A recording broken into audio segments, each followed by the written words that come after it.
All right, welcome to the deep dive. Today we're going deep on something pretty fundamental in cybersecurity. It's how the experts actually try to understand and defend against all these cyber attacks we hear about all the time. You send over some really interesting information about attack frameworks, Yeah. specifically MITRE, ATT, and CK, the cyber kill chain, and the diamond model. So our goal here is to really unpack these frameworks, so that you can grasp how they work and why they're so important if you want to understand the method, right, behind what can sometimes seem like just total cyber chaos. Right. It's almost like, think of it as getting this behind-the-scenes look, how security pros think. Absolutely. It might seem like these attacks just sort of happen randomly, but the fascinating thing about these is that there's actually often a logic to them. Right. And these frameworks really provide that logic. So, helping us as defenders not just react to what's happened, but actually get a sense of what an attacker might try next. Yeah, and that's a good point. This isn't just for the hardcore security people in the trenches, right? Yeah. Even just understanding that attackers tend to follow these established methods, it gives you a real advantage in making sense of all the threat intelligence that's out there, and even recognizing potential risks, in your own digital life or at work. Yeah. It's like these frameworks, they act like a lens almost, right? Yeah. Helping you kind of filter through all the constant, stream of cybersecurity news and alerts and understand what truly matters. Right. Okay, so let's start at the beginning. Why is having this structured way of looking at attacks, why is it so important in the first place? Well, the fundamental idea here is that, attackers don't just randomly bump into systems. They have objectives. Right. And they employ, very methodical approaches to achieve those objectives, from the initial steps of figuring out, who to target all the way to actually achieving their goals, whether that's stealing data or whatever that may be. So these aren't just like chaotic events. Yeah. They're structured efforts to compromise security. So I think the key insight here is to realize that attackers have both, goals, we call those tactics, and then they have methods, which we call techniques. Yeah. And knowing, their common goals helps us to kind of anticipate their overall strategy. Right. And understanding their specific methods allows us as defenders to kind of look for those telltale signs. Yeah, totally. So it's like there's a plan, Yeah. even if we don't necessarily see it, at first glance. Yeah. So knowing that there's this method to the madness, Yeah. how does that actually, benefit the defenders, right? Like the Yeah. people working in security operations centers, for example. Yeah. How does it help them? So if we understand, these structured methods through these frameworks, it really empowers the defenders. Right. It allows them to be much more effective at spotting, malicious activity. Yeah. Because they have a better idea of what to look for at different stages of an attack. It also makes incident response much smoother. Right. When an attack happens, they can map it to a known framework, understand where the attacker might be in their process, and anticipate, their next steps. Yeah. So ultimately, this leads to stronger, overall defense and quicker, more efficient investigations, when something does go wrong. Yeah. It's like having that playbook almost, right? Yeah. Like you can try and counter, their every move. Right. Okay. Let's dive into one of the big ones that we hear a lot about, MITRE, ATT, and CK. Yeah. And just MITRE, ATT, and CK, it kind of sounds like something out of, some kind of high-tech thriller film. Right. So what is the core idea behind this? So think of MITRE, ATT, and CK as this incredibly detailed, publicly available knowledge base. Okay. It's a vast catalog of the tactics, techniques, and procedures, or TTPs, Right. that attackers use throughout an attack. So it's essentially a breakdown of how bad actors operate in the real world, based on observing countless, real-world attacks. Right. Okay. So it's like this giant encyclopedia almost of, cyber threat behavior. Yeah. Now, you mentioned tactics, techniques, and procedures, these TTPs. Let's kind of break those down a little bit more. What's the difference between those? Yeah, absolutely. So tactics are the high-level goals that an attacker wants to achieve during an attack.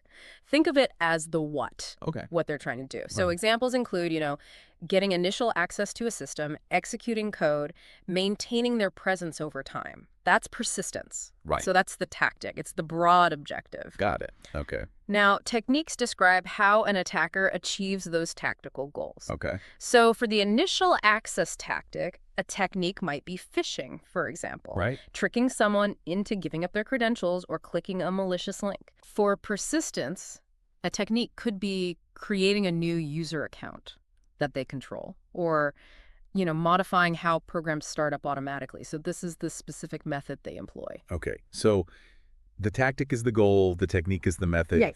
And then what about procedures? Where do those sit in? So procedures are the very specific real-world ways an attacker implements a particular technique. Okay. So going back to our phishing example, the procedure might involve, a very specific email that looks like it's from a legitimate company, Yeah. a particular type of malicious attachment, like a PDF with a hidden exploit. Right. The exact steps the attacker takes on the compromised system after the victim opens the attachment. Okay. So it's the nitty-gritty details of how the technique is actually carried out in a specific attack. Yeah, that makes that much clearer. Yeah. So how does this, this giant collection of bad guy moves, right? Right. MITRE, ATT, and CK, how does this actually help security teams, in their day-to-day work? What do they use it for? So its value is immense. Right.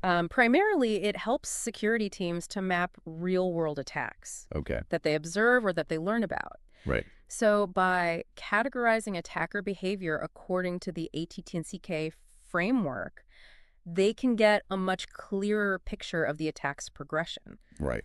Identify any weaknesses in their own defenses that the attacker might have exploited. Okay.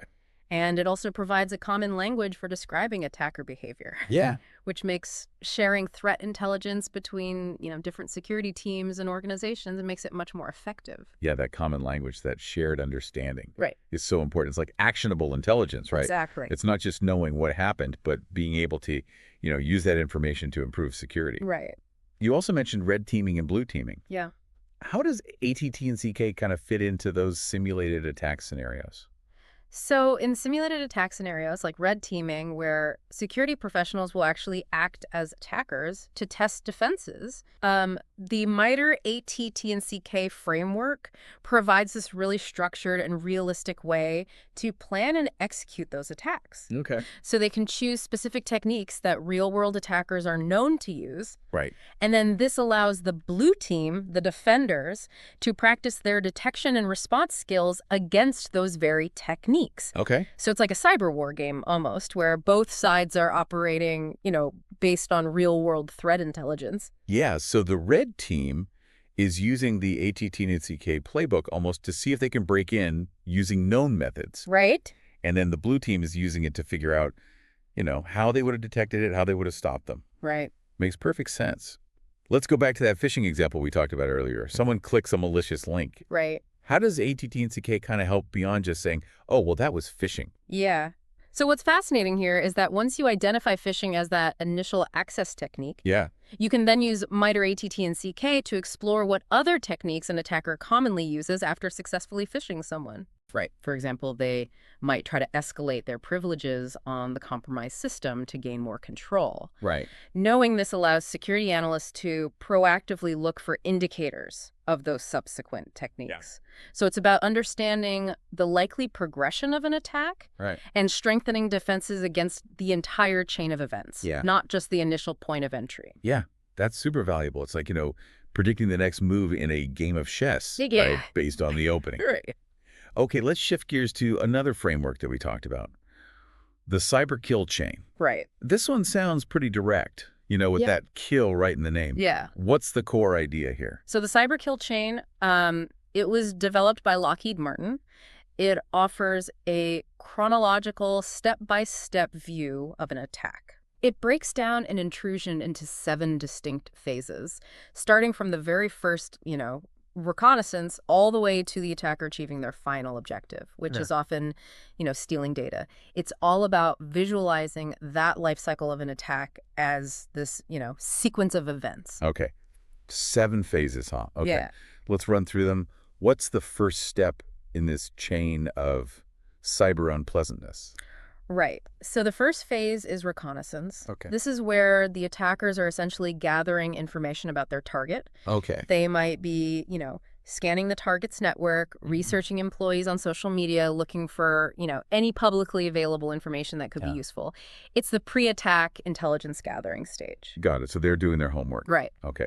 What comes next in the kill chain? So after reconnaissance comes weaponization. Okay. This is where the attacker creates the exploit, so the method they'll use to get into the system. Right. And the payload, the malicious code they want to run once they're in. And these two components are often combined into a single weaponized package. Okay. Yeah, so they find a vulnerability, they build a tool to exploit it, and then they package in, whatever malicious thing they want to do on the other side. Right. Step 3. Delivery. This is how the weaponized payload is transmitted to the target. Okay. Common methods include, sending phishing emails with malicious attachments or links, Right. compromising websites to deliver malware, Okay. or even, using physical media like infected USB drives. Okay. So the payload's on its way. What happens when it arrives at the target?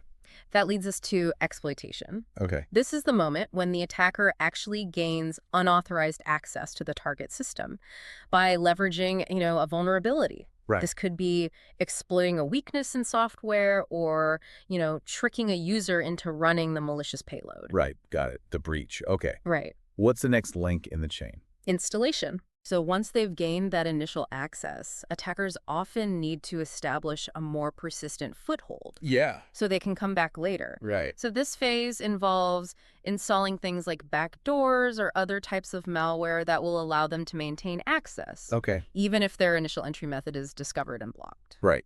So they're setting up camp for the long haul. Right. Okay. What's step 6 in the cyber kill chain? Command and control. We often call that C2.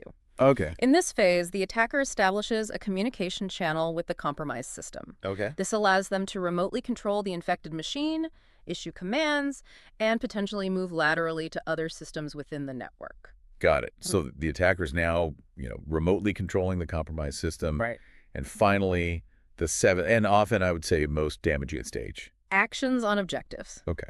This is where the attacker finally achieves their original goal. So this could be stealing sensitive data, disrupting critical services, encrypting files for ransom, any other objective they set out to accomplish. Okay. So really clear step-by-step progression. Right. From initial information gathering to the final, malicious outcome. Right. How does understanding these distinct stages, this cyber kill chain, how does it actually help in defending against attacks? So the real strength of the kill chain is that it highlights the multiple opportunities for detection and intervention during an attack. Okay. So by understanding these different stages, security teams can put in place, specific controls and monitoring at each point in the attack lifecycle. Right.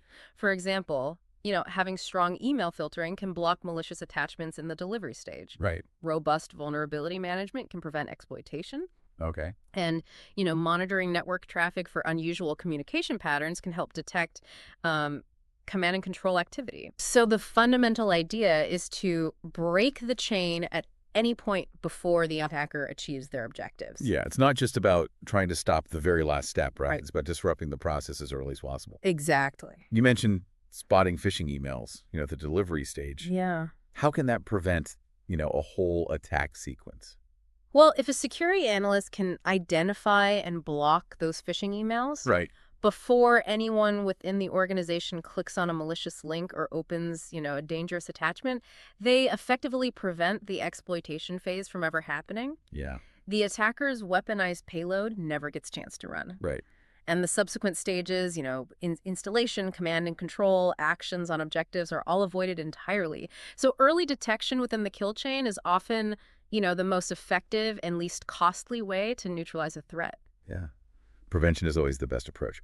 Okay, let's talk about the third framework you mentioned, the diamond model. This one sounds a bit different, focusing on facets rather than just a linear progression. Right. What's the core idea here? Yeah, so the diamond model offers a different, but I think very complementary way to think about intrusions. Okay. So instead of looking at the attack as this timeline, it focuses on the 4 essential elements that are present in every single intrusion event. Okay. And it helps us analyze, the fundamental characteristics of an attack Yeah. rather than just its progression through stages. Right. So we look at who's involved, what they're using, and how they're doing it. Okay.